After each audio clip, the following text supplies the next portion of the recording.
Meet Amanda, from Nigeria. She had just gotten into one of the top universities in the UK. This was a big deal.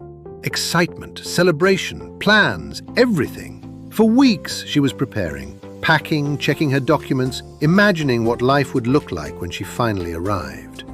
And in her head, it was simple. New country, new life. She'll figure things out when she gets there. Then she landed.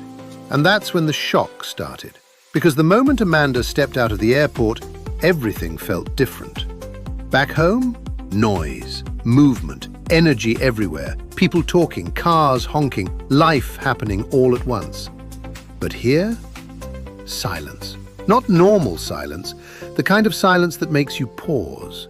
She actually looked around like, wait, is something wrong? Then the weather hit her. Cold, wind, rain. Not small rain, steady, serious rain. She pulled her jacket closer and just stood there for a second like, this is not what I'm used to. And that's when it really started to sink in. Everything here is structured.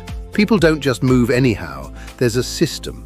She got to the road, ready to cross. Then she stopped, because nobody else was moving. Everyone was waiting. Imagine that. Even crossing the road has rules. And in that moment, Amanda realized something. You can't just figure things out here. This is not the kind of place you freestyle. If you don't have a plan, you'll feel it immediately. You'll start second-guessing everything, where you're going, how to move, what to do next. And that's exactly where most people struggle, because what looks easy online is very different in real life.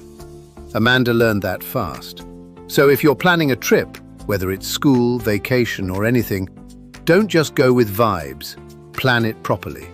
Travel, and let's help you get it right from the start.